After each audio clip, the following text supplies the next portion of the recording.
automitant comme ça du jour au lendemain. C'est pas des femmes qui se lèvent juste un matin et qui se disent bah tiens, je vais porter tout le monde sur mes épaules sans répit, sans qu'on me demande si je vais bien. Dans tout mon travail, je questionne l'identité, la complexité des identités en tant que femme noire, racisée donc, femme caribéenne, femme guadeloupéenne, femme cisgenre. Ça ne dérange pas au moment où vous êtes... C'est vrai qu'il y a beaucoup de danse, beaucoup de styles de danse où la femme est très sexualisée, où justement il y a ce rapport homme-femme.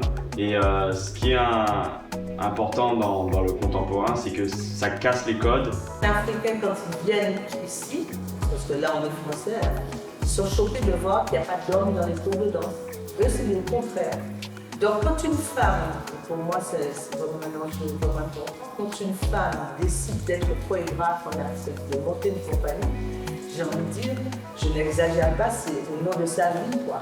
Jacqueline a par des chemins détournés sur notamment des morceaux de Claude François ou de Rika Zaraï, nous apprenait le boucan Bafeil. C'est pour ça très tôt, je me suis battue au sein de l'éducation nationale pour faire en sorte que cette part fondamentale de la culture guadeloupéenne soit considérée comme un moyen, un prétexte pour mieux se connaître et mieux connaître les autres ensuite. Étant donné que je vois bien que la danse jazz ou classique, ça va être un peu compliqué pour moi, pas tant techniquement, mais plus physiquement parlant. Et parce que je ne corresponds pas au prototype au départ de ce type de danse. Mais là, c'était assez particulier parce que Clémence, quand même, m'a donné une carte blanche et j'étais, on va dire, comme un garde-fou de la tradition, en fait, du Massapo, en fait, puisque c'est vraiment le carnaval, mais plus spécifiquement le Massapo qu'elle travaille. Donc, pour moi, c'était un bien fou parce que je créais, mais avec d'autres moyens.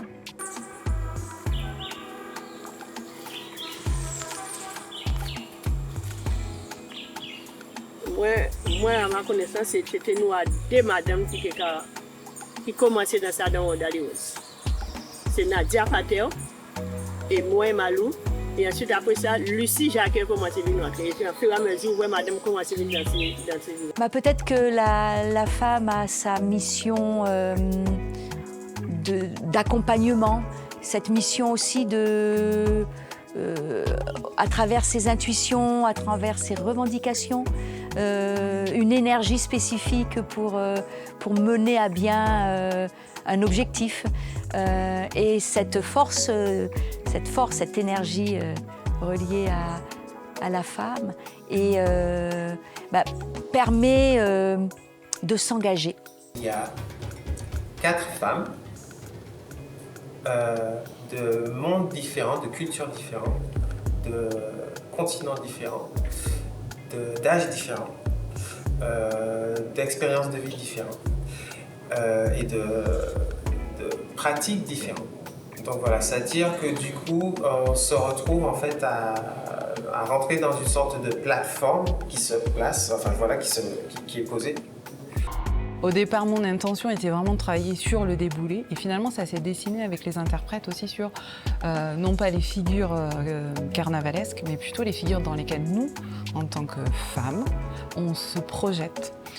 Quel que soit l'endroit d'où l'on vient, puisque les deux interprètes viennent de Guadeloupe et moi j'ai grandi en Hexagone, mais il y a quand même un rapport à l'hypersexualisation, l'exotisation de nos corps qui fait qu'on a des figures qui se croisent. Et dans la pièce, il y a vraiment une collection de figures. Je pense à la mulâtresse Solitude, à Gertie Archimède, à Joséphine Baker, donc des figures qui traversent nos corps, puis nos marches.